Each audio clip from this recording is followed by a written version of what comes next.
Hi, I'm Rich Fink with the Western Loudon Art and Studio Tour, and today I have the pleasure of interviewing Ute Gil. And good morning, Ute. How are you doing? I'm doing great, Richard. Good morning. Thanks so much for having me. Oh, you're welcome. You're welcome. So let's get started with a question on where did your or when did your artist journey begin? Well, as many of you guys might know, I was born in Germany, and you can probably hear that as well. Um, and when I was 14, my dad had the idea to have an activity for the entire family and signed us all up for folk art painting. Oh, And that really? How old were you then? about 14. About 14, you said, yeah. And that was the first time I got some more formal instruction. And what that taught me was how to control the brush. We had to double and triple load a brush. And if we did not make the right brush stroke, we had to do it all over again. And I loved it. And I realized I was good at it. And I had fun doing it. After that, I went to silk painting classes with the same instructor. And then, I went in my early 20s to Spain, met who's now my husband, Juan, and did a little bit of oil painting, but not much. Back then, the idea of a professional artist would never cross my mind. Nobody told me that's something you could do, and was just not on my radar. And after 2 years in Spain, we moved to the US, and life happened. We had 2 kids and no art whatsoever. But then in 2003, Juan signed me up as a surprise for oil painting classes here in Great Falls.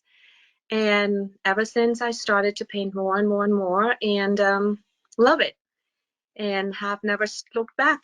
And the creativity keeps coming, and creativity is one of those things. The more you use, the more you get back. So the more I paint, the more ideas I get. Well, that's great. So now are you doing oils exclusively? Well, I do mostly oils. So oils is the medium that I do show in the public and that I sell. I just love it for its textural qualities. I love the vibrance of the colors. I love that it can be displayed without glass, that you can actually feel it, and that it lasts a couple hundred years and maybe even more. I do, however, paint a bit in watercolor. And I started to paint in watercolor because I was looking for a medium that travels easier.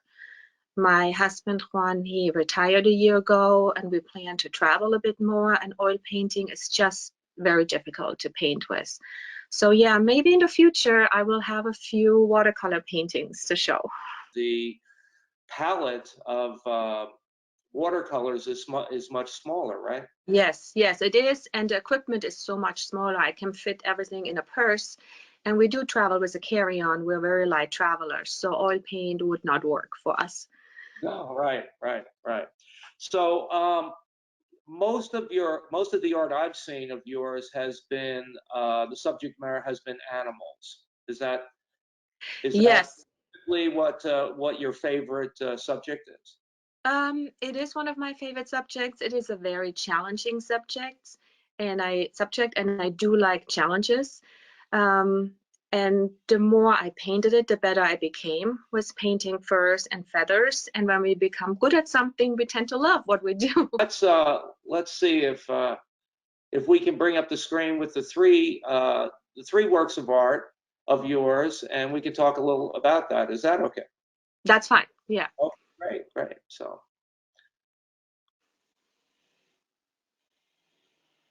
and I tried to in the three I picked, they're all animals, but of different types.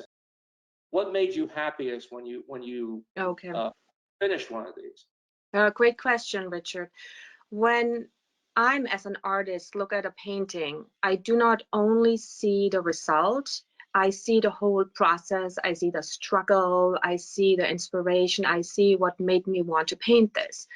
So the painting with the two birds was the beginning for a new direction, for me to be more loose, more abstract, more impressionistic in my background. And that was Oh, one of the paintings that was, I thought, very successful. and it shows, not sure how you can see it on the photograph if you were to zoom in, but the texture in the background is very thick and had been applied with a spatula Yes, versus brush. you're Yeah, talking about the ones with the birds, right? with the birds, yeah. Yeah, And yeah, also, you can see the text for sure. Yes. yes, and under the tree branch, you see like color dripping. And that was part of another texture or technique that I used, was thinning out the paint with turpentine and let it run. And then when I apply subsequent layers on it, I decide what I loved about that result and what not. So I keep areas exposed and others I do cover up. So that was a piece where I really was successful, was that new direction. And that's why it's a very, very special piece for me. So you can see, and the cat, I continued that with the abstract backgrounds. The title is Stargazing, so I added a flicker of that yellow, which would mean the star without really painting a star. And that's, again, it shows the abstract background, the abstract elements without spelling everything out, and then having a more realistic subject against it. And that creates some kind of a contrast, which I love to see in my paintings. Creating some kind of tension, which creates an energy that I think is very helpful to make it successful.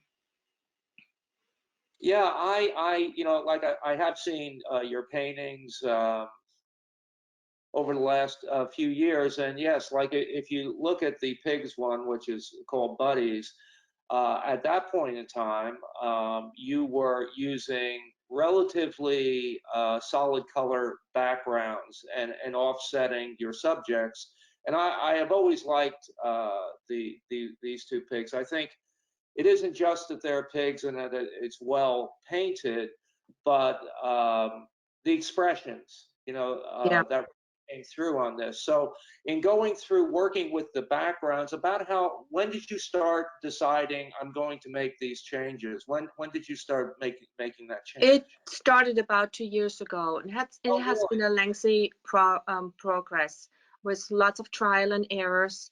And the way do I experiment is I paint a lot of small paintings, and small paintings freeze you up because you don't invest 5-10 hours in a painting just to realize, oh, well, this didn't work. So Right. I experiment with colors, with new techniques, with new material on small paintings. And then I take it from there. When I feel I'm ready, then I go larger.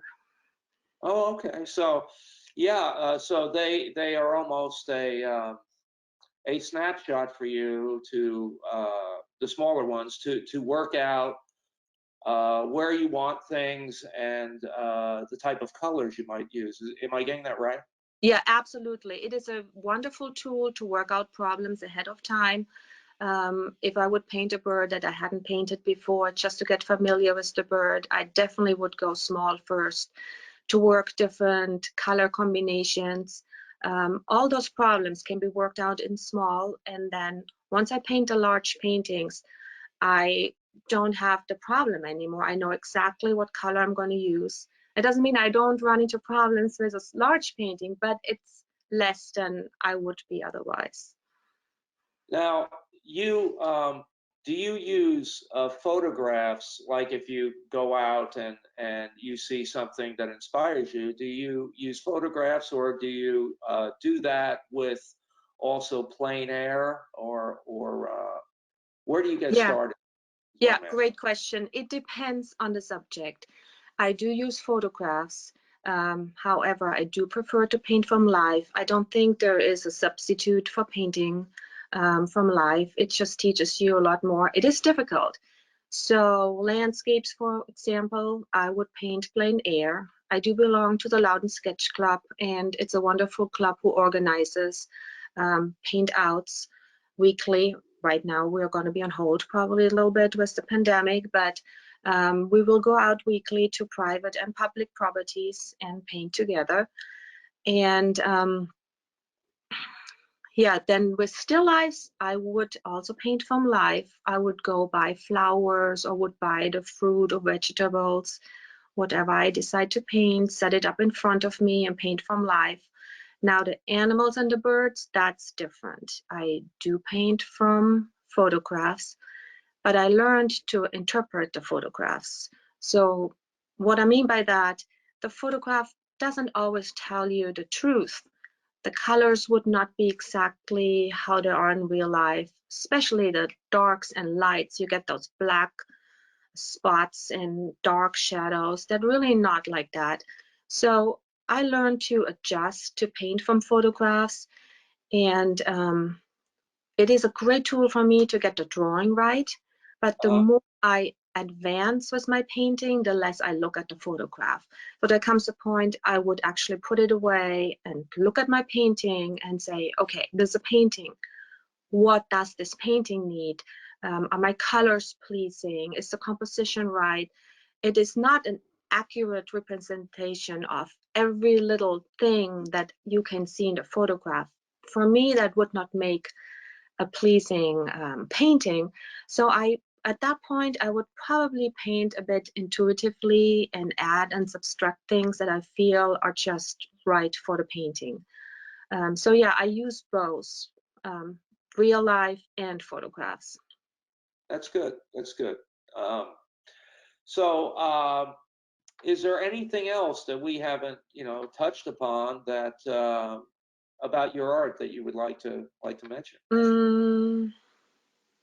Well, I have an exciting new series that Oh yeah. I painting that got inspired for being quarantined, Ah, and the series is called Housebound, and it ah. shows little tiny baby birds in their nests, mostly in tree nests, waiting to be free and to be able to leave the nest. And it absolutely reminded me of us, and it um, shows our situation without being negative and having a bad feeling. So I have one right here. So let's see if it shows.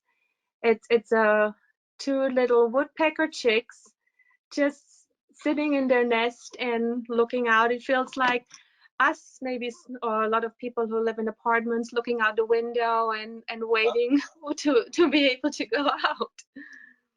Well, that's great. Yeah, I already have probably a dozen small paintings.